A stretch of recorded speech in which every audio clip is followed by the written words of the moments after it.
And done. We added the third top binding post so we can separate the memory wire and the ignition wire from the radio.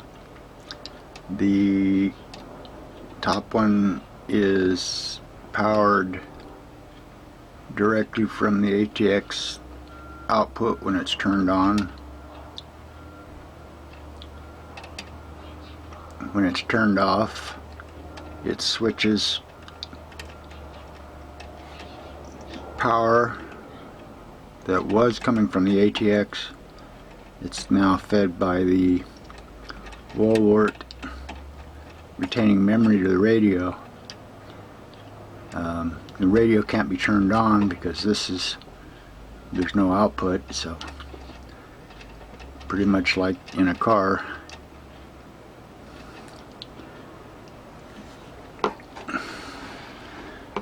And we added a separate fuse for the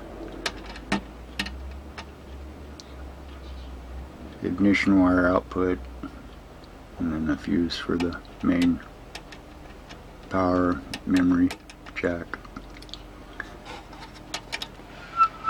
And there's their switch that simultaneously turns on the ATX, sending power to the ignition wire so the radio can be turned on, and sending the ATX power to the memory wire. Disconnects the Wall Wart at the same time.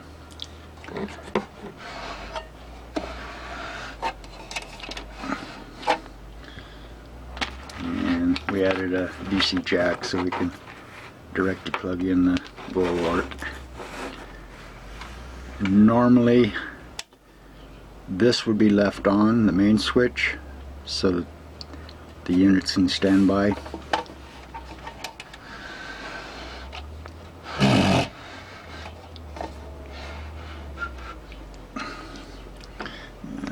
don't know if it shows, but we added labels to everything. Anyway, this one's going to be sitting on a workbench, so cable restraint, so the feed wires are being yanked on. I'm not sure how this is getting wired up. And we pulled the cover off to try to show what we did. It's pretty busy inside. This is the ignition wire output. It goes through its own fuse. It's tied in to the output terminal on the switch. That's the 12-volt rail. So when the ATX is turned on, it sends power to the switch, but it also feeds the jack. Let me set this camera down.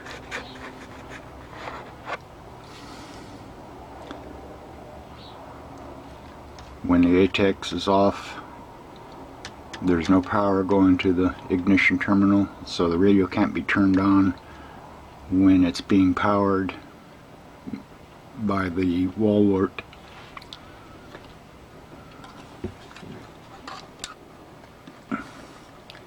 This is power from the Wall Wart, and like I said, the bottom one is the ATX power in. The middle one goes to the fuse and goes to the middle jack on the outside, which is the main power source for the radio and memory. The switch decides where it's either getting power from the Wall Wart or from the ATX. At the same time, on this side is the black, and it's below the green wire that turns on and off the ATX, and then this one's blank. So it simultaneously turns on and off the ATX and selects the power source. And this switch is what makes this work.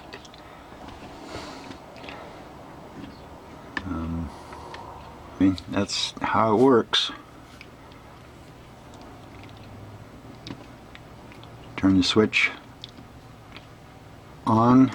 It connects these two terminals to the two terminals below. One is turning on the ATX, the other is connecting this wire to the ATX power output. When you turn the unit off, it connects this to the blank one, which turns off the ATX, and connects the Wall Wart to the radio output to maintain memory. I guess the point is you can now separate the red and yellow wire from the radio. You get two different power sources.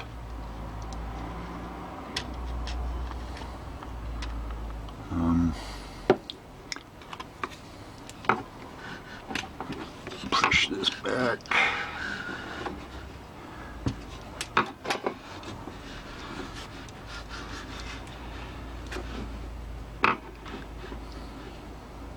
Anyway, memory.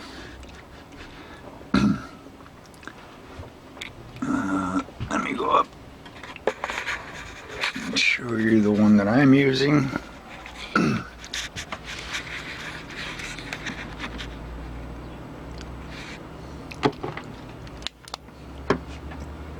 Well, I guess I'm not. Kind of dark in there. Oh, there it is. The red and yellow wires. One's the ignition wire going to the radio, the other is the memory wire. But on the memory wire is my switch. So it selects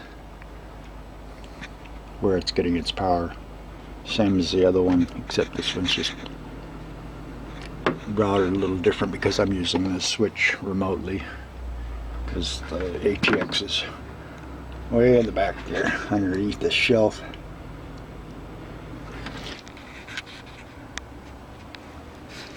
Anyway, memory. Good luck.